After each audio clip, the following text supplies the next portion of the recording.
Bonsoir, bienvenue sur le plateau de l'Hebdo. Je reçois jusqu'à 20h Jacques Chirac. Jacques Chirac, merci d'être des nôtres. Conformément au principe de cette émission, c'est une émission de dialogue et de débat. Donc, dans un moment, un certain nombre d'intervenants qui sont là vous poseront des questions ou interviendront ou dialogueront entre eux d'ailleurs. On va commencer par un petit entretien tous les deux. On a un point commun, vous et moi, c'est qu'on est quotidiennement sur l'antenne de Canal, moi à midi en direct et vous par marionnette interposée ou Guignol, qui vous représente depuis quelques jours le dos plein de couteaux, de haches et tout, et vous font dire obstinément « ça pique ». Alors, est-ce que ça pique ? Oui, pas tellement finalement. Ce sont des couteaux qui ne sont pas très fortement enfoncés. Un peu quand même. Un peu. Faut pas le contester. Il y avait je sais plus qui avait dit récemment que sont mes amis devenus que j'ai de si près tenus. Ils sont devenus quoi? Eh ben, Baladuriens. Certains se sont éparpillés. C'est la vie. Ça vous touche? C'est la vie. J'ai acquis de l'expérience. Et par conséquent, je sais que les choses sont ainsi. Ça ne me laisse pas tout à fait indifférent.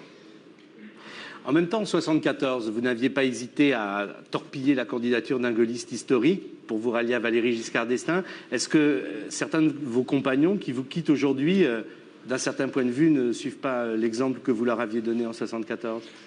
Je crois que Jacques Chaban-Delmas, auquel vous faites allusion, a eu la réponse qui convenait à cette question.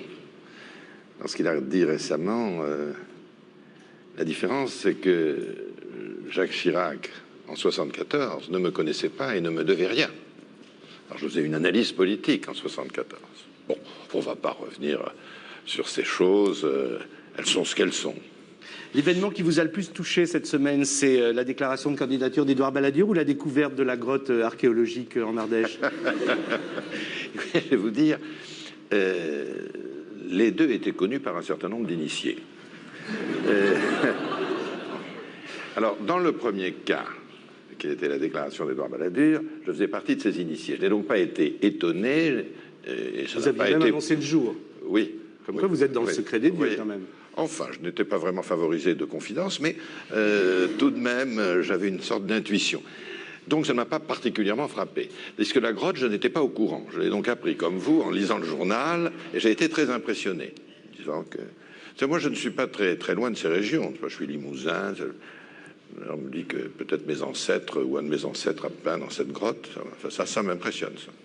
Alors justement, dans le livre que vous avez publié, on va en parler, La France pour tous, il y a un moment, vous rappelez une citation de Malraux sur les civilisations qui meurent, les cultures qui meurent, le rapprochement avec cette grotte. Alors, je ne parle pas non plus de l'exploitation qu'en ont fait les Guignols, puisque, je ne sais pas si vous avez eu l'occasion déjà de le voir, mais on voit cette grotte archéologique, etc. Et puis il dit, voilà... Ça, je ne l'ai pas vu. Oui, c'est une grotte, on voit des choses qui datent de 2000 ans, et puis on voit un graffiti Chirac président. Et ça, c'était une intuition. Les civilisations qui meurent, les cultures qui meurent, c'est quelque chose à quoi vous réfléchissez, puisque finalement tout ce livre est une sorte d'hymne à la volonté politique, comme capable finalement de changer le cours des choses. Oui, enfin toute l'histoire est jalonnée par des civilisations qui sont mortes, certaines irrémédiablement, d'autres qui ont eu des moments de rémission, et certaines, enfin, qui ont trouvé en elles-mêmes l'énergie nécessaire pour subsister au travers d'épreuves souvent lourdes. Je pense à la civilisation chinoise, par exemple, fort ancienne, la plus ancienne, et qui est néanmoins, et au travers des aléas de l'histoire, est restée une forte civilisation. Elle le doit certainement à sa culture et à une espèce de détermination de son peuple, qui a ceci de commun avec les Gaulois, les Celtes, c'est qu'ils ont un certain génie pour se disputer, mais qu'au fond, à un moment donné, ils se rassemblent, et quand ils se rassemblent, ils font un progrès humain, culturel, économique considérable, ce qui leur permet ensuite de s'affaiblir en se disputant et puis de recommencer. Alors je voudrais bien, moi, c'est ce qui vous motive aujourd'hui. En ce moment, nous nous sommes un peu disputés, sans aucun doute, et nous avons donc mal résisté à la crise. Et donc nous nous sommes affaiblis. Et je crois que le moment est de se ressaisir et d'imaginer des formules nouvelles. Je suis très frappé par cette espèce de conformisme qui s'est imposé un peu partout. Dès qu'on dit quelque chose qui n'est pas tout à fait exactement le politiquement correct que nous impose la plupart des observateurs, alors on apparaît comme quelqu'un d'irresponsable. Je crois que ce n'est pas une bonne approche des choses. Les temps ont changé, il faut changer les mentalités. Justement, bon, avec vos deux livres, avec les déclarations qui sont les vôtres depuis un moment, on assiste à une sorte de radicalisation de votre discours, dénonciation des élites, de la technostructure, la réquisition des logements vacants. Attendez, ouais. La réquisition des logements vacants a fait grand bruit. Non, mais on a l'impression, à un moment donné, on se pose la question, est-ce qu'il va exister pour Arlette Laguillier? Est-ce que Jacques Chirac ne suit pas un cours ultra-gauche? Et plus sérieusement, est-ce que vous comprenez l'état un petit peu de questionnement des gens ou des jeunes qui se disent c'est un créneau porteur, il l'emprunte, que ne l'a-t-il fait plus tôt? D'abord, ne mélangeons pas tout. Pour Arlette Laguillier, je n'ai rien décidé, je vous le dis tout de suite. Par conséquent, ne tient pas, enfin, je ne vous donnerai pas ce scoop ce soir. Vous pensez quand même pas qu'elle passera devant vous? Pour le reste, je ne le pense pas. Non, je ne le crois pas. Alors, pour le reste, ne caricaturons pas. Parce que là encore, alors là, vous m'étonnez. Vous m'étonnez parce que vous êtes vous aussi contaminé par le conformisme, par le politiquement correct. Réfléchissez 2 minutes. C'est pas excessif. Merci. Vous me dites, au fond, vous n'avez pas, hein? Non. Parce que 2 minutes, c'est à peu près le temps qu'il m'a fallu pour lire votre livre. Alors, s'il vous plaît. Oui, je sais bien, malheureusement, j'avais pas mis... Dans celui que je vous ai envoyé, j'ai pas mis les images à colorier, je suis désolé. Désolé. Allons-y. Je voudrais bien qu'on n'oublie pas que je n'ai pas découvert tout d'un coup qu'il y avait des gens qui étaient marginaux. Permettrait de vous dire qu'en 1967, pas hier, la plupart de ceux qui sont ici étaient loin d'être nés. Et j'ai été le premier à me préoccuper de ces problèmes en créant l'Agence nationale pour l'emploi et l'UNEDIC, c'est-à-dire l'indemnisation du chômage. J'étais fort critiqué à l'époque, mais je dois le dire, soutenu par le général de Gaulle, sans lequel rien n'aurait été naturellement possible. Et il y avait au total 350 000 chômeurs. La durée moyenne était 2 mois pour un chômeur. Et néanmoins, j'avais considéré à l'époque que la solidarité nationale devait jouer. Je pourrais vous égrener l'ensemble des mesures que j'ai prises jusqu'à la création du SAMU social. Donc c'est une caricature que l'on essaye d'imposer parce que nous sommes dans un monde où une image chasse l'autre et qu'on oublie tout, naturellement, au fur et à mesure où ça se produit. Mais je ne considère pas du tout que j'ai changé dans ce domaine de créneau. Et deuxièmement, permettez-moi de vous dire que ces notions de droite et de gauche sont des notions qu'il convient de manipuler avec précaution. Car au fond, quand la situation qui nous a conduits où nous sommes aujourd'hui a-t-elle commencé? C'est-à-dire une situation où on a systématiquement privilégié la spéculation, il y a très longtemps que je dénonce, les placements financiers sans risque, les rentes de situation, au détriment du travail, au détriment de l'investissement.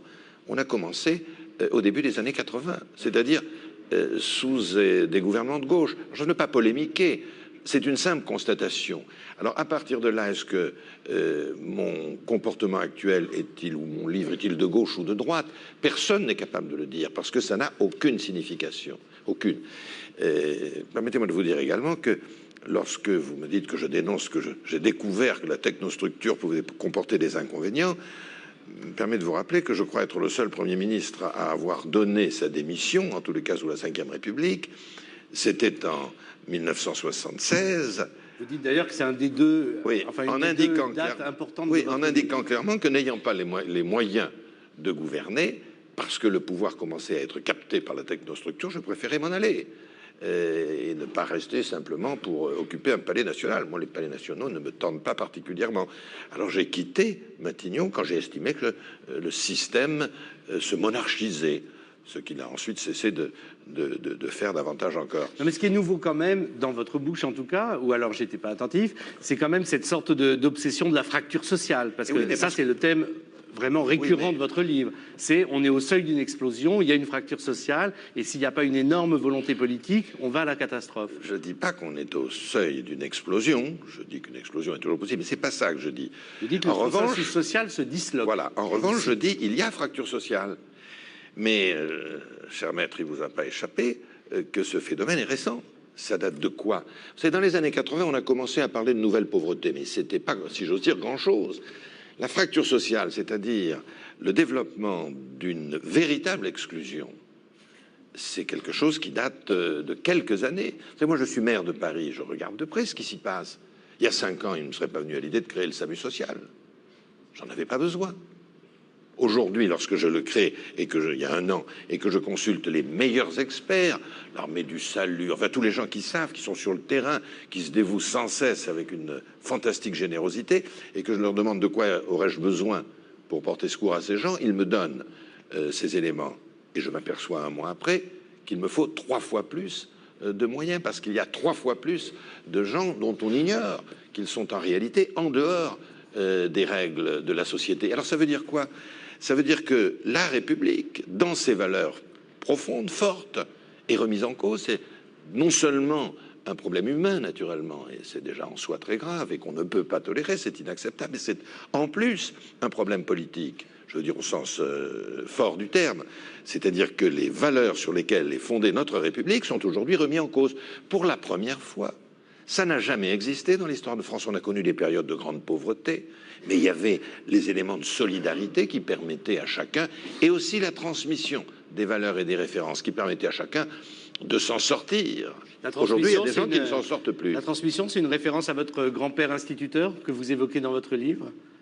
Oui, notamment l'école transmettait. Mais quand je parle de ces périodes, je pense au début de l'ère industrielle, au 19e siècle.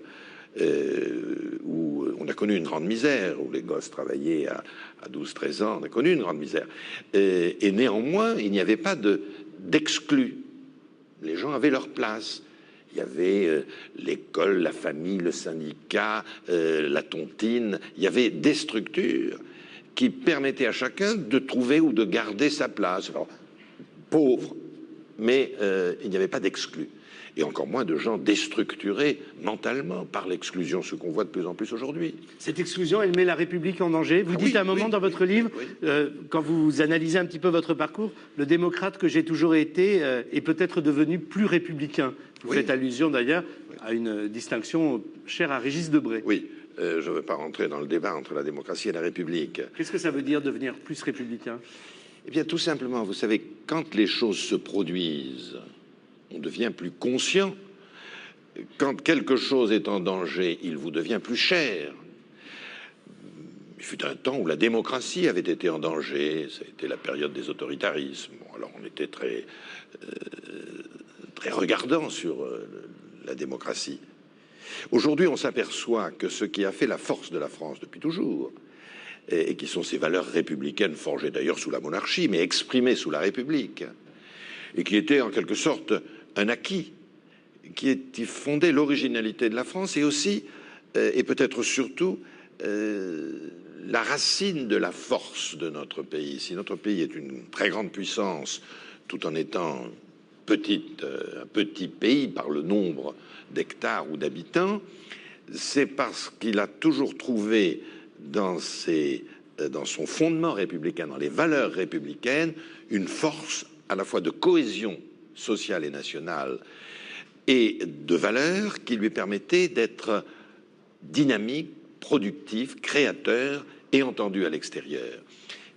Et je le répète aujourd'hui, et c'est pourquoi je me sens plus républicain qu'hier peut-être, parce qu'il me semble que la République est en train de vaciller un peu dans certaines de ses valeurs. La République, qu'est-ce que c'est? C'est l'égalité des droits, l'égalité des chances. Qu'est-ce que ça veut dire l'égalité des droits et l'égalité des chances dans un pays qui, depuis quelques années, connaît les banlieues que nous avons dans un certain nombre de grandes villes, hors droit, hors chance, des zones rurales qui se désertifient totalement, des exclus dont le nombre va croissant.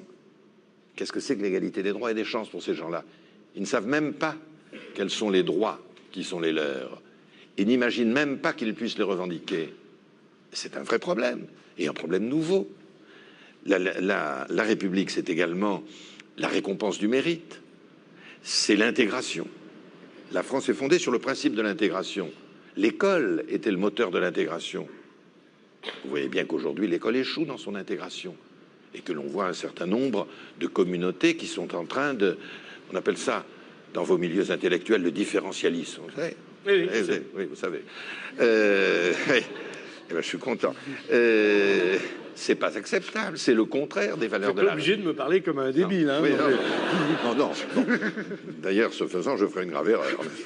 Deux choses à vous poser comme question. La laïcité, autre valeur de la... avec les jeunes qui sont là. Donc, juste une petite accroche sur l'actualité. Il y a une polémique aujourd'hui autour des déclarations de Jean-Marie Le Pen du Front National qui parle de l'ostracisme dont il aurait fait l'objet de votre part, qu'il oppose à une sorte de, visiblement, je cite, de souci de rassemblement d'Édouard Balladur.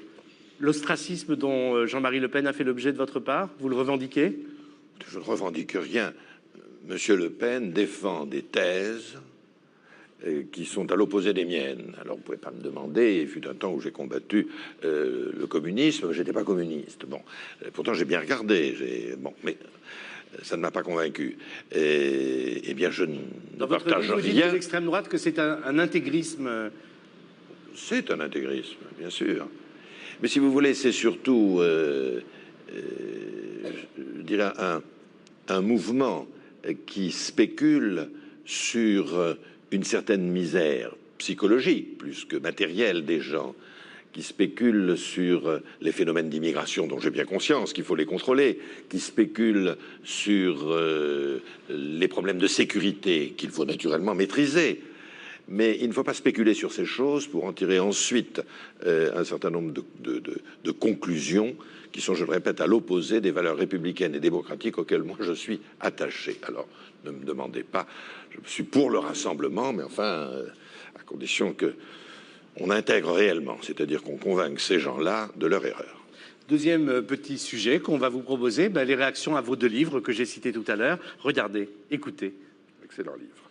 Depuis le début de la Ve République, il faut avoir écrit un livre pour être un homme politique. Il faut avoir aussi un chien labrador, lévrier. Même Giscard écrit des romans. Là. Puis où ils aiment Flaubert, où ils aiment Stendhal, où ils aiment Maupassant. C'est pour ça qu'on attend un livre de Balladur. Tout à fait. Hein. Parce que Balladur ne peut pas être candidat s'il n'a pas écrit de livre. Quel est le but des hommes politiques à part de l'or? Même lui, il a écrit d'ailleurs. Mais moi, je suis à droite, alors tout cela, je ne les lis pas. Oui, il y en a surtout un qui en a écrit pas mal en quelques semaines, c'est Jacques Chirac. Oui. Ah 50 francs. Le titre est quand même pas mal. La France pour tous. Il a pris des cours de market, ça se voit, c'est bien. On pourrait très bien l'inverser d'ailleurs. Hein. Tous pour la France, pourquoi pas. Toute la France pour. Non, ce qui est ultra agaçant, c'est tous les livres sur Mitterrand. Quoi. Il y en a ras-le-bol. Robert Hue n'a pas écrit de livre encore, Anne-Marie, mais peut-être qu'il ne sait pas écrire des livres. Les hommes politiques publient, ça ne veut pas dire qu'ils écrivent. Ça. Est-ce que vous avez eu des échos, savoir qui a écrit vraiment? Vous savez, d'abord, il n'est pas très épais, son livre, donc il a dû prendre le temps de l'écrire. Ouais. Comment exprimer ses idées en dehors des livres? C'est pas facile. Il se projette dans l'avenir, et ça, en 5 minutes, avec Poivre d'Arvor, on n'a pas le temps de le dire à la télévision. C'est toujours un petit fantasme, l'écrit. Pour les Français, par rapport à l'image, ils ont toujours l'impression d'un plus intellectuel. Et malheureusement, le support du livre n'est pas plus intéressant que celui de la télévision, parce qu'on interroge Jacques Delors sur la protection sociale, le livre blanc, il y a 5 pages. Ce que j'appelle les livres bulles de savon, c'est-à-dire ça dure pas longtemps, c'est l'humeur du moment. Et ce que Chirac essaye de faire passer quand il écrit un livre, c'est pas qu'on lise son livre, c'est simplement qu'on dit c'est quelqu'un qui est capable d'écrire un livre. Chirac, s'il a mis un pommier de Corrèze sur le deuxième, il aurait pu intituler ça Contes et légendes de ma Corrèze ou quelque chose comme ça. Bon, ça fait partie des opérations de communication. On est dans la communication, dans la formation, on n'est pas dans la réflexion, pas dans la citoyenneté. Moi personnellement, j'ai pas trouvé qu'il y ait que des banalités. Et même quand il dit le chômage n'est pas quelque chose d'insoluble, c'est pas une évidence pour tout le monde. C'est un peu plus poussé que dans les Guignols. Très peu, mais un peu plus quand même. Moi, je crois qu'il va falloir faire des sacrifices et que nous ne pouvons plus nous permettre d'acheter tous ces livres. Il faut moins d'hommes politiques et moins de livres, parce que sinon, ça va être très, très, très embêtant pour nos portefeuilles. Il y aura de nouveaux déficits, des déficits de portefeuille. Sujet de Stéphane Moscovitch dans les librairies parisiennes. Deux choses. Le jeune qui dit c'est pas de, on est dans la communication, on n'est pas dans la réflexion ni dans la citoyenneté avec ses livres. Et le deuxième qui a l'air de s'étonner de ne pas y avoir trouvé que des banalités. À quoi ça correspond d'écrire un livre aujourd'hui? Parce que c'est vrai que ça semble un petit peu le parcours obligé de tout candidat ou de tout homme politique. Oui, peut-être, oui. Sûrement. Sûrement. Merci. Je veux bien l'admettre. Je vais vous dire, il y a un moment, quand on veut vraiment essayer de comprendre les choses, il faut d'abord les observer, les étudier. Quand il s'agit des choses de la vie, il faut prendre les contacts nécessaires. Alors tout ça entre. Ensuite, il faut faire une synthèse. Et on n'a encore rien trouvé de mieux que la synthèse après l'analyse. Et pour faire une synthèse, vraiment, eh bien, il faut prendre sa plume. Prendre son temps, vous allez dire. D'abord, prendre son temps, sans aucun doute, et prendre sa plume et écrire. Alors, indépendamment de l'aspect médiatique de la chose, qui pousse à le faire à certains moments, et c'est probablement vrai, et il y a la nécessité de mettre ses idées en forme. Car on s'aperçoit qu'une chose est de parler, une autre chose est d'écrire. De même qu'une chose est d'écouter, une autre chose est de lire. Alors, la réflexion de celui qui a dit tout ça, c'est du marketing, c'est pas de la réflexion, c'est une, je crois, observation un peu rapide. Ouais, un peu rapide. On se retrouve après une page de pub et en dialogue avec un certain nombre de nos assistants.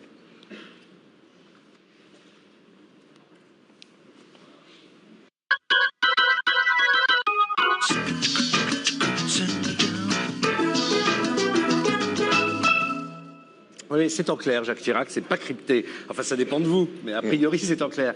On va commencer le dialogue avec un certain nombre de ceux qui sont là. Je vais commencer par vous, Aurélie Fournier, puisque vous êtes à Sciences Po et que les étudiants de Sciences Po ont connu une grève, ce qui est rarissime, elle vient de se terminer.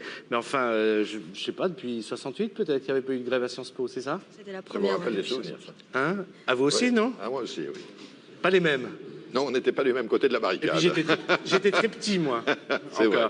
Mais j'étais précoce. N'insistez pas sur ce point. Mais comment vous savez ça?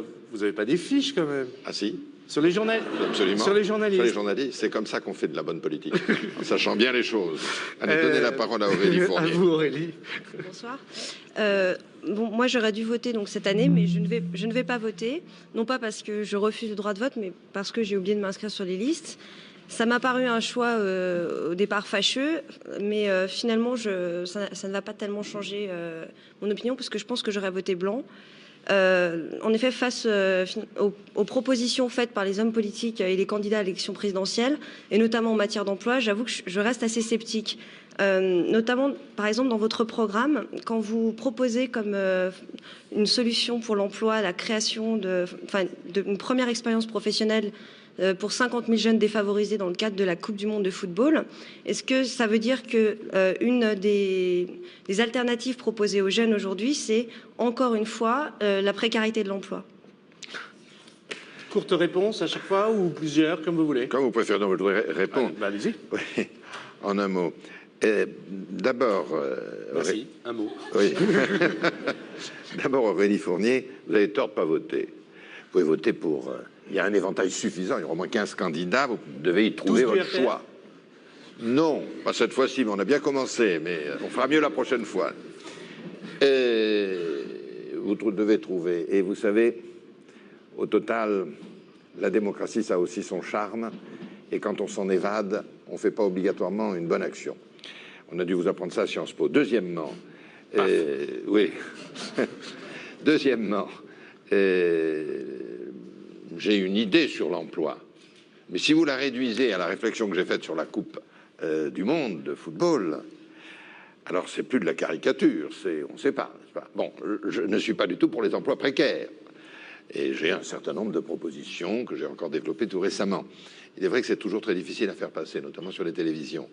S'agissant de la Coupe du Monde de foot, j'ai vu avec ses dirigeants, Platini, etc., que c'était aussi une occasion de faire un geste de solidarité pour obliger les entreprises à former et à prendre des jeunes, non pas pour leur donner un emploi précaire, mais pour leur donner une chance ensuite d'avoir un emploi définitif. Et ça se fera. Alors ça intéressera 50 000, 80 000, 100 000 jeunes, c'est peut-être pas beaucoup, ça sera toujours mieux que rien. Pierre Perronnet, vous êtes chômeur, vous avez 23 ans et vous êtes membre d'une association qui s'appelle Agir ensemble contre le chômage. Un micro, rapidos, merci. Allez, c'est ouvert. D'accord, très bien. Oui, alors moi je fais partie d'Agir ensemble contre le chômage. Alors oui, j'ai lu les propositions de Monsieur Chirac. On parlait de sciences politiques. Moi, ça m'a fait un peu penser à une morne copie de sciences politiques, son programme. C'est toujours la même ritournelle. Alors on change les modalités parce qu'on est un peu à l'aube d'une nouvelle élection et qu'il faut, ça fait très chic de paraître audacieux, mais c'est toujours les mêmes ritournelles, c'est toujours plus de fric au patron. Mais dites-lui à lui, mais regardez pas, j'ai pas écrit le livre. Hein. D'accord, très bien. Toujours plus de fric au patron, c'est toujours la même ritournelle. Moi, ce que j'aimerais dire en tant que précaire, parce que je représente aussi les précaires et les chômeurs, ce que j'aimerais dire, c'est que nous, contre l'insertion qu'on nous propose, qui est une insertion pour aller bosser au McDonald's, une insertion où en fait on n'a aucun moyen réel pour pouvoir se former, une insertion où effectivement aujourd'hui on n'a pas de revenus à partir du moment où on a moins de 25 ans parce que le RMI est interdit aux moins de 25 ans. Et vous, Monsieur Chirac, je crois me rappeler que vous avez voté le RMI. On parle de Monsieur Chirac parlait aussi de l'UNEDIC. Très bien, l'UNEDIC aujourd'hui c'est quoi? C'est 40% des chômeurs qui ne sont pas indemnisés, qui ne touchent absolument rien. C'est 82% de ceux qui sont indemnisés qui touchent moins de 5 000 francs et 46% de ceux qui sont indemnisés qui touchent moins de 3 000 francs. Avec ça, on ne peut pas vivre aujourd'hui, c'est pas possible, c'est pas vrai. Essayez de vivre avec 2 000 francs par mois, vous verrez. Alors, nous, ce que nous mettons dans le mot insertion, c'est tout à fait autre chose. C'est le respect de nos droits élémentaires, c'est le logement, l'accès au logement. Aujourd'hui, sur Paris, c'est impossible parce que vous avez rasé les quartiers populaires pour les remplacer par des bureaux. Parce que... S'il vous plaît. C'est le droit à un minimum de revenus, parce que la dignité, ça passe aussi par le revenu. Et le fait que les jeunes chômeurs n'aient pas le droit à des indemnités correctes, le fait que les jeunes de moins de 25 ans n'aient pas le droit au RMI, dans le mot RMI, il y a insertion. L'insertion, c'est quand même, malgré tout, aussi entre 16 et 25 ans. Et entre 16 et 25 ans, nous n'avons aucun revenu, ça c'est inacceptable. L'insertion, c'est aussi le droit à la santé, c'est le droit au transport, le droit à la communication. Alors nous, contre l'insertion contrôle qu'on nous propose, nous, on va prendre en charge notre propre insertion. On va faire des actions contre le flicage du RMI cette année. Je rappellerai l'action qui a eu lieu ce lundi au bureau d'aide sociale de la mairie de Paris, où un certain nombre de jeunes, une centaine, ont occupé ce bureau d'aide sociale. C'est des jeunes qui n'avaient pas de revenus, qui n'avaient pas le droit au RMI, et 13 d'entre eux ont obtenu des moyens tout de suite, ont obtenu entre 300 et 1200 francs. Alors ça, c'est des actions que nous allons faire, que nous allons multiplier, et moi j'appelle les chômeurs et les précaires à s'auto-organiser eux-mêmes et à aller assiéger les bureaux d'aide sociale, les CAF, les ACEDIC, pour obtenir des moyens tout de suite. À aussi aller occuper, comme a fait le DAL, des logements libres, pour pouvoir vivre, nous, pour pouvoir se loger à Paris, pour pouvoir faire vivre nos luttes. Je ne veux pas dire que ce soit une émission complaisante, hein. Allez-y. Non. Je ne peux pas tout reprendre, parce que comme tous les problèmes ont été évoqués par Pierre Perronnet, je ne pourrais pas tout reprendre. Je voudrais tout de même dire une ou deux choses rapidement.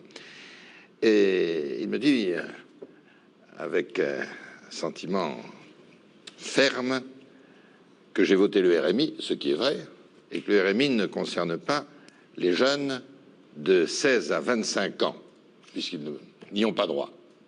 Bon. C'est bien ça, oui. C'est bien ce que vous avez dit. Bien. Alors je voudrais d'abord vous dire que lorsque j'ai voté le RMI, c'est quand on l'a proposé, et j'avais d'ailleurs à ce moment-là beaucoup insisté sur le volet insertion qui me paraissait défaillant, mais à l'époque, il y avait une allocation d'insertion pour les jeunes. Vous qui avez l'air si savant, je voudrais tout de même vous le rappeler, il y avait une allocation d'insertion, justement pour les jeunes de 16 à 25 ans. Et cette allocation d'insertion qui était utile, oui, il faut écouter, c'est facile. Bon, si vous voulez tout et tout de suite, eh bien, il faut savoir que vous ne l'aurez pas non plus. Bon, alors, non, mais si vous voulez dire que tout ce qui est fait est misérable, moi, je ne me sens pas gestionnaire de ce qui a été fait ou responsable de ce qui a été fait depuis 15 ans, mais je n'admets pas non plus que l'on dise que rien n'a été fait ou que tout est misérable. Nous sommes en période de crise, on est en période de crise. Ce que je voudrais vous dire... Pour qui la période de crise? Ce que je voudrais vous dire... Attendez, Pierre Perronnet, je vous ai laissé parler. Alors maintenant, vous vous taisez pour que je vous parle. Bien. Sinon, il n'y a pas de dialogue possible. Le principe du dialogue, c'est que ce soit chacun son tour. Ça, vous l'avez compris, ça? Bon, très bien. Alors, je voulais dire qu'il y avait une allocation d'insertion. Et cette allocation d'insertion a été supprimée en janvier 92. J'ai d'ailleurs à l'époque protesté parce qu'elle avait été supprimée. Bon, et maintenant, c'est vrai qu'il n'y en a plus. Mais vous ne pouvez pas m'en accuser, ni de près, ni de loin. J'ajoute qu'en janvier 92, Il a été supprimé pour des raisons probablement budgétaires par un ministre pour qui j'ai par ailleurs beaucoup d'estime et qui s'appelait Martine Aubry. Ensuite, je ne rentrerai pas dans tout le détail, mais je vous dirai simplement une chose. Quand vous voulez convaincre, il faut être sûr de ce que vous dites et précis dans vos affirmations. Quand vous dites une centaine de jeunes a envahi le bureau d'aide sociale de la ville de Paris, d'abord c'est pas celui de la ville de Paris, mais celui du 14e arrondissement. Ensuite, c'est pas une centaine de jeunes, c'était Monseigneur Gaillot avec 13 jeunes qui avaient des problèmes. Les 13 jeunes en question ont été immédiatement... On a 13 qui avaient des dossiers, c'est différent. Bon, les 13 jeunes en question ont été immédiatement reçus et leurs problèmes ont été traités aussi bien que possible. Non seulement ils ont été traités, mais j'ai demandé qu'une assistante sociale pour les aider dans leur insertion, dans leur projet d'insertion, d'ailleurs il n'y avait que 13 demandes, il n'y en avait pas plus, leur soit affectée jusqu'à ce que leur insertion soit réussie. Alors, quand on présente les choses comme ça, vous voyez, cher Pierre Perronnet, on se décrédibilise un peu. Non, c'est faux, tout à fait faux. Attendez, écoutez, je ne veux pas quand même laisser dire ça. On ne va pas monopoliser la parole, on est nombreux. Allez, vas-y, juste une réponse. Il y avait 100 personnes qui menaient cette action pour effectivement... Mais il en a vu 13. Il a la vue qui baisse, mais il en a vu 13. Du tout, j'étais pas là. Ah bon. Excusez-moi, je voudrais prendre la parole, voilà. Mais moi, je fais partie justement, oui, voilà, je fais partie justement de ces 13 jeunes qui ont investi le bureau d'aide sociale du 14e. Alors, nom de Dieu, vous étiez combien? 14. Plus les journalistes. 14 et 200 journalistes, d'accord. Voilà. Et Monseigneur Gaillot. Mais sinon, nous, ce qu'on réclamait, quoi, c'était un dialogue. Et puis vous êtes maire de Paris. Pourquoi ne vous êtes-vous pas déplacé pour venir écouter justement ce qu'on avait envie de dire? Et nous, on a peut-être mis le doigt là où ça fait mal. C'est pour ça que vous dites que... Attendez. Vous parlez de crise, mais la crise politique, vous en faites quoi, vous? La quoi? La crise politique, ouais. Vous dites que l'ascenseur, dans votre livre, vous dites que l'ascenseur social est en panne depuis 10 ans. Et quand vous étiez au gouvernement, vous n'aviez pas les moyens de le réparer? Alors, je peux répondre. Oui. Avec votre permission. L'ascenseur social, qu'est-ce que c'était? C'est pas terrible hein, comme image, franchement. Non, c'est une image reprise, et reprise d'un sociologue illustre, et par conséquent, je ne veux pas la contester. Qu'est-ce que c'était? C'était une des idées fondatrices aussi de la République, à savoir que les enfants s'élevaient par rapport à la situation de leurs parents. Et c'est ce système qui s'est bloqué. D'ailleurs, dans l'expression « élever les enfants », il y avait cette idée que de génération en génération, on avait une situation qui s'élevait, culturellement, matériellement, etc. Ce système s'est bloqué avec la crise. Alors, est-ce qu'on a fait ce qu'il fallait pour que... Et il s'est bloqué quand? Essentiellement dans les années 80. Et ça, c'est pas lié à une politique donnée. C'est lié aux circonstances, à une crise qui était plus générale. Bien. Ce n'est certainement pas en utilisant les mêmes moyens que ceux qu'on utilisait dans le passé que l'on réparera ou que cette fracture, que l'on arrangera cette chose. C'est pas vrai. Donc il faut un autre... Je répondrai à ce jeune homme qui parlait de... Comment? Il s'appelle Henri. Henri. Voilà. Je répondrai à Henri que si je ne me suis pas Belle déplacé... chanson de Bellavoine, je m'appelle Henri. Que si je ne me suis pas déplacé, c'est pour une raison simple, c'est que je n'étais pas à Paris. Parce que je reçois souvent des... Les anonymes, comme vous dites dans votre... Et vous les trouvez où? Dans l'annuaire? Je vais vous dire une chose, Henri. Quand vous aurez passé autant de soirées et de nuits que moi sur le terrain, notamment avec le SAMU social, pour voir ce qui se passe, vous pourrez commencer à parler de ces choses. Mais pas avant. Donc, ne dites pas obligatoirement... S'il vous plaît. S'il vous plaît, on perd du temps. N'accusez pas à tort obligatoirement ou systématiquement. Ce que je veux simplement vous dire, c'est que je sais parfaitement qu'il y a un très grand nombre de jeunes. Je peux même vous citer les chiffres. Il y a actuellement 27% des jeunes qui sont au chômage. Et sur ceux qui ne le sont pas, 70% ont des contrats à durée déterminée. C'est vrai, nous le savons tous. Mais ce n'est certainement pas en continuant, et c'est ce que j'essaye de dire dans mon livre ou autrement, en continuant ce que nous faisons, que nous réglerons ces problèmes. Je comprends l'angoisse de ces jeunes. J'essaye, pour ma part, je fais des contrats, des CES à la ville de Paris, des quantités. Bon, Mais ce qu'il nous faut, c'est de nouvelles idées. Je vais vous donner un exemple qui ne concerne pas les jeunes, pour ne pas avoir l'air de faire de racolage, qui concerne une autre catégorie de gens qui ont de gros soucis à se faire et qui sont les chômeurs de longue durée, les gens qui sont au chômage depuis plus d'1 an. Il y en a 1 300 000 en France, et ce sont des gens qui atteignent au bout d'1 an le stade où ils deviennent fragiles, vulnérables. Parce que quand on a 45 ans, 50 ans, et qu'on est resté 1 an au chômage, on ne sait plus très bien où on en est. Et puis s'engage un processus qui conduit tout droit vers l'exclusion. C'est beaucoup plus grave encore. Quoi? Bon.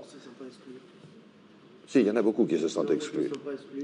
Mais je ne parle pas de vous, Henri. Je suis en train de vous parler des gens qui ont 50 ans. Ah ouais, mais bon. Moi, je parle en tant que... Oui. J'ai 23 ans. Oui, mais je suis tout à fait d'accord. Mais j'ai dit, je ne veux pas... Je peux aussi bien prendre un exemple pour les jeunes, mais je ne voulais pas avoir l'air de m'adresser uniquement aux jeunes.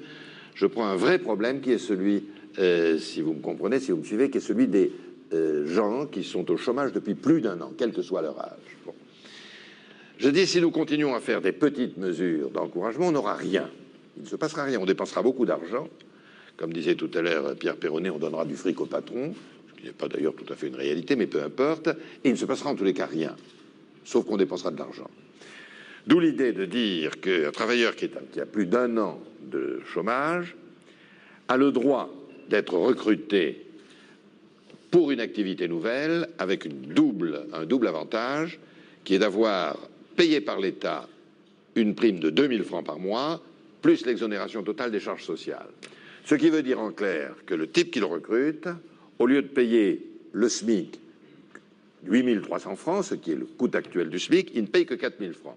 Ce qui naturellement est une charge pour l'État, une charge de 4 600 francs par mois, par définition, et donc de l'ordre de 55 000 francs par an, alors qu'un chômeur, statistiquement, en moyenne, coûte 120 000 francs par an. Ce que je dis simplement, c'est que on a pris une très mauvaise habitude qui est de ne pas vouloir comprendre que le chômage coûte très cher, extrêmement cher.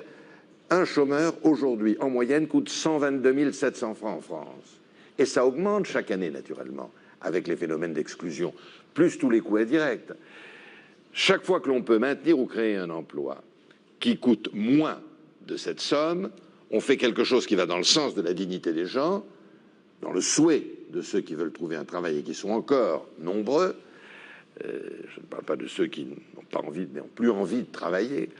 Et on fait une bonne affaire sur le plan des finances publiques, c'est-à-dire des contribuables.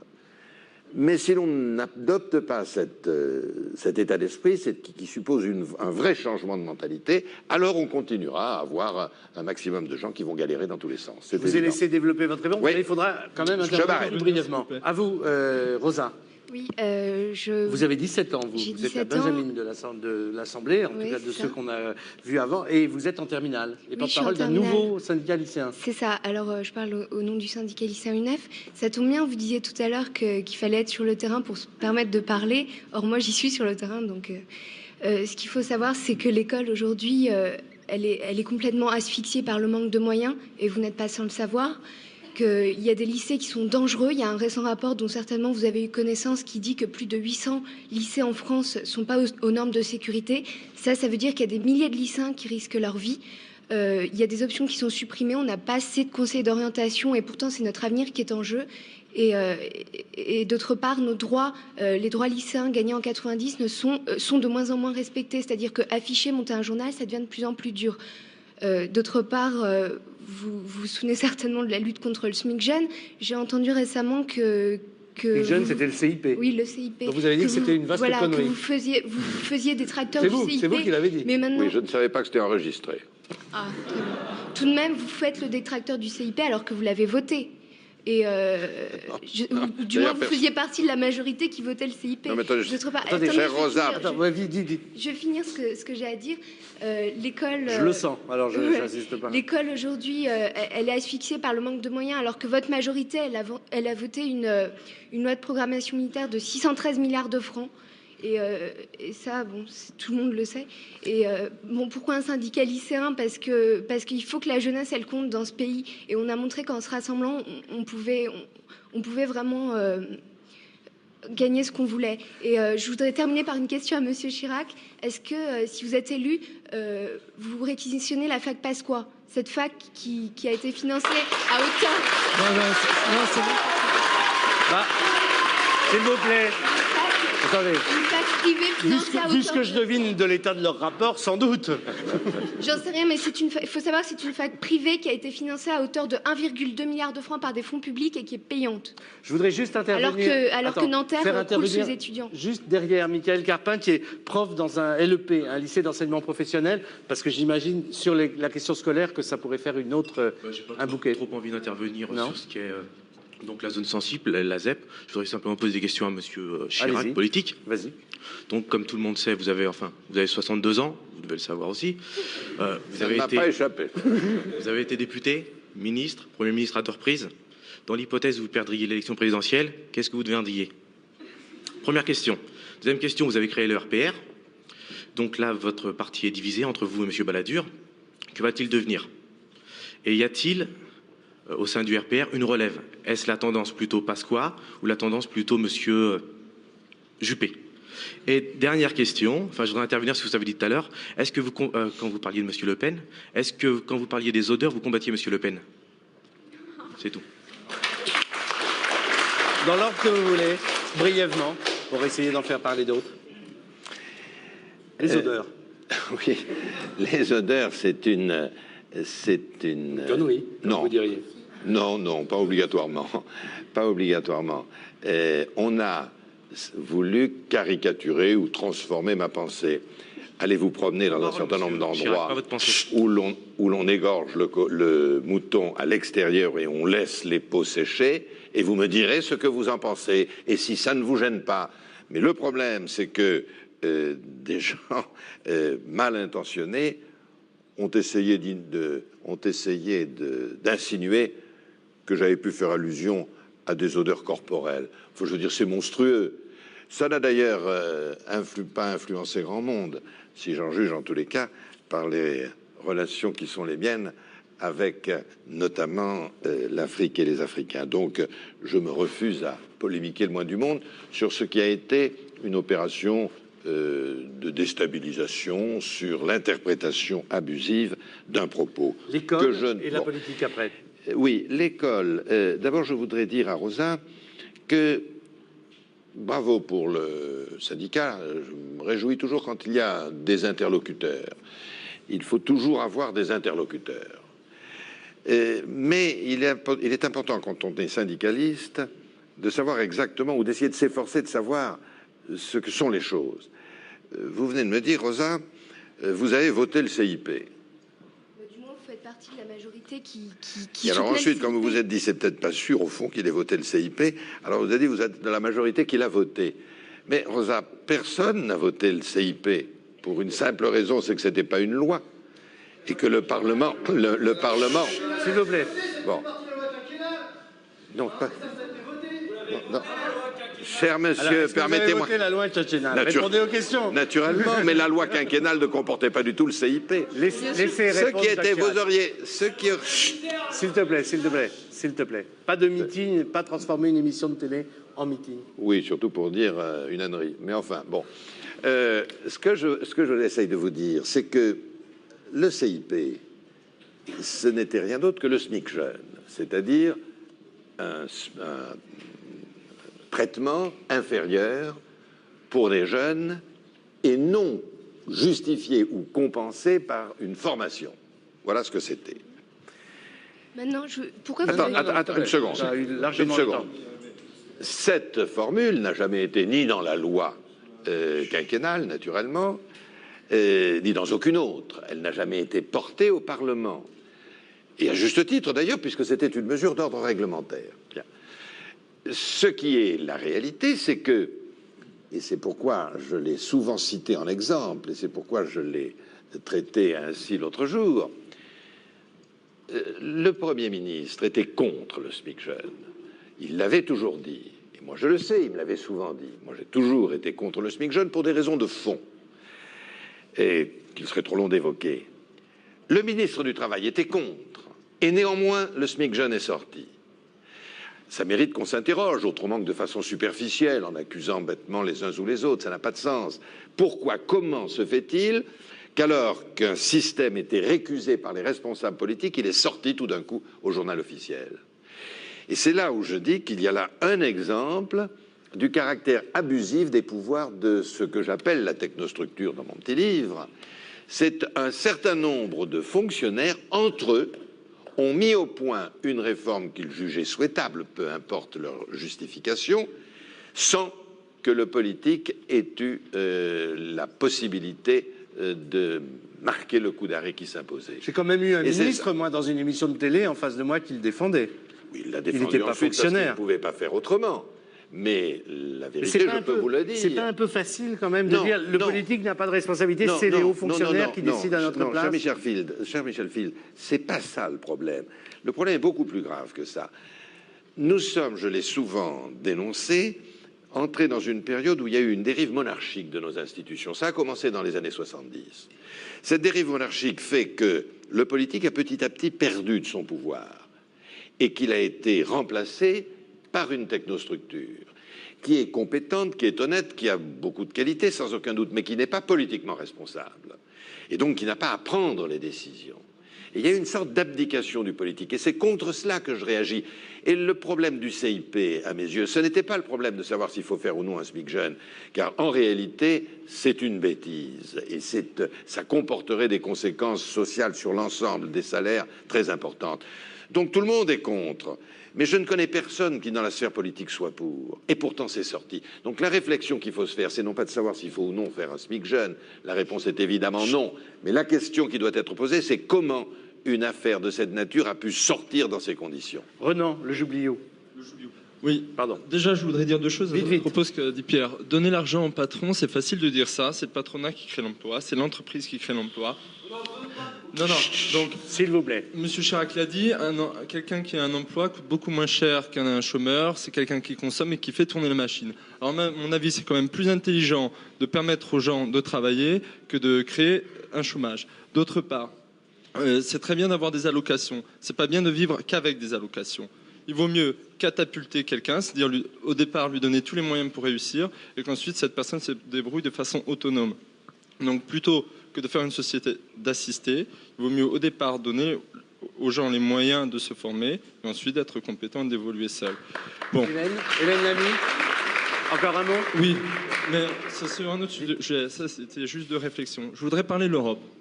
Hier, j'ai lu dans l'Info Matin que M. Chirac devrait se situer entre un libéralisme un peu iconoclaste, décrit par Alain Madelin, et une société beaucoup plus sociale, définie par Philippe Séguin. Alors, Monsieur Chirac, je voudrais savoir comment vous comptez vous situer par rapport à ces deux opinions, et comment vous envisagez la construction européenne d'un point de vue social, d'un point de vue culturel et politique, s'il vous plaît. Une autre question, je crois, sur l'Europe, c'est avec vous, Vivien Moulin. Attends, une seconde. Sur la souveraineté nationale, Vivien. Un micro. Attends, une seconde. Une seconde. Vivien Moulin, un micro pour lui. Pour moi? Non. Un micro pour lui. C'est vrai? Oui, ma question concernait... Elle a trait à l'Europe, c'est pour ça que je lui donne la parole. La conciliation entre l'élargissement et l'approfondissement de l'Europe et la préservation de la souveraineté nationale. Est-ce qu'il n'y a pas une contradiction entre les deux? Dans votre livre, vous regrettez la forme de votre fameux appel de Cochin où vous aviez dénoncé le parti de l'étranger, en disant que bon, la forme était maladroite, mais qu'en même temps... le fond restait. Oui, le fond restait. Très rapidement en réponse. Renaud a dit quelque chose de fort. Nous ne pouvons pas nous laisser aller à avoir une société d'assistés, parce que ça veut dire que nous irons vers la catastrophe. Car pour assister les gens, il faut qu'il y en ait d'autres qui travaillent. Et si on a de moins en moins de gens qui travaillent pour payer de plus en plus d'assistés, il est évident que ça s'arrêtera tout seul. Bon. Et dans la misère générale. Alors on n'en est pas là, Dieu soit loué, mais enfin, c'est une situation qui n'est pas, qui ne peut pas continuer ainsi. Ce qui veut dire quoi? On a eu raison de le dire. Il vaut mieux payer des gens à travailler que de les payer à ne rien faire. Quand je dis et je répète, s'il vous plaît, quand je dis et je répète que le chômeur moyen coûte 120 000 francs par an, je dis ça ne peut pas continuer comme ça. Ça ne peut pas. Et donc, il vaut mieux dépenser moins de 120 000 francs par an pour maintenir ou pour créer un emploi, ce qui est très possible, plutôt que de continuer à considérer que le chômage, c'est une sorte de solde de notre politique économique et que le seul moyen que l'on ait, c'est de l'indemniser. Je répète, c'est moi qui ai créé l'indemnisation du chômage, il y a de cela bien longtemps, mais c'était dans des situations, dans des perspectives différentes. L'Europe. Alors d'abord la réponse à politique en très peu de temps. C'est Michael qui me demandait si je n'étais pas élu à la présidence de la République, hypothèse d'école, hein, hypothèse d'école. Mais enfin, si je n'étais pas élu, qu'est-ce que je ferais? Eh bien, je continuerai à être maire de Paris, ou en tous les cas, j'aurai encore un temps pour être maire de Paris. Quant au RPR, ne vous inquiétez pas, il en a vu d'autres, et il y a toutes les relèves nécessaires. C'est assez intéressant d'ailleurs de constater que l'essentiel du débat aujourd'hui se fait entre des personnalités qui ont toutes, ou qui prétendent toutes avoir une origine gaulliste. L'Europe. En deux mots, vraiment. Tant pis, vous reviendrez. Ah ben je reviendrai, très bien. Non, l'Europe, je crois qu'elle est nécessaire, car on ne maintiendra pas notre civilisation si l'on en face de l'Asie et des Amériques, s'il n'y a pas une Europe organisée et construite. Elle ne peut être qu'une Europe fondée sur l'ensemble des pays qui composent aujourd'hui le continent, donc il faut l'élargir, c'est inévitable. Elle suppose un renforcement constant des liens qui unissent des nations indépendantes entre elles, et donc l'idée fédéraliste n'a pas d'avenir. Et à partir du moment où ces pays sont divers, ça veut dire qu'elle ne peut fonctionner, comme on dit, qu'à plusieurs vitesses. C'est-à-dire que, eh bien, il y a certains pays qui acceptent des contraintes que d'autres n'acceptent pas encore et qui y viendront plus tard. Autrement dit, il faut continuer la construction d'une Europe fondée sur des nations qui renforcent sans cesse les liens qui les unissent. Sinon, nous serons balayés par l'explosion économique de l'Asie, par les relations entre les deux rives du Pacifique et par le développement des Amériques. Pub.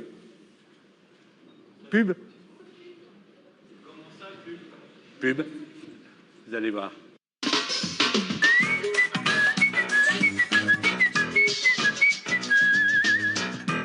Il nous reste à peine 30 secondes, Jacques Chirac, le dernier mot.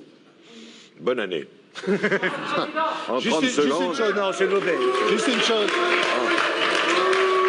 S'il vous plaît. Eh bien, écoutez. C'est inutile, vraiment inutile. Et.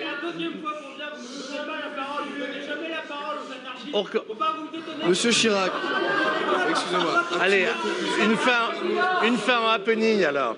Xavier, secrétaire général de l'UNEF et membre militant actif à la Fédération anarchiste. Moi, ce que je constate, c'est que tout ce que vous proposez, ce sont des sortes de méthodes ressassées. C'est une synthèse, vous ne proposez absolument rien de nouveau. S'il vous plaît.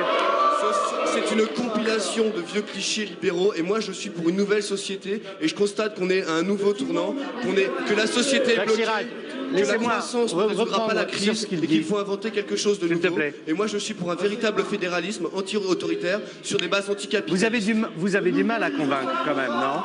Eh bien, écoutez, vous avez du mal à convaincre ceux que vous voudriez convaincre. Oui, eh bien, écoutez, je vais vous dire, aujourd'hui, je ne cherche pas à convaincre tel ou tel. J'essaye de dire ce que je pense et chacun en tirera ensuite les conclusions qu'il estimera devoir en tirer. Mais je vais vous dire quelque chose, puisqu'on n'a plus que 10 secondes, vous venez de me dire, on ne pourra donc pas répondre. Alors, si je suis élu, j'invite pour une après-midi d'échange, 3 heures d'échange, parce qu'on ait le temps, que ce ne soit pas limité par M. Field, là, qui nous dise des choses, tout de même sous son autorité bienveillante, pour poursuivre ce dialogue avec toutes celles et tous ceux qui le voudront et qui étaient invités ce soir. Voilà une invitation ferme. Jacques Chirac, merci. On se retrouve évidemment en direct au Trocadéro à l'hebdo, samedi prochain à 19h. Merci. Je voulais vous montrer.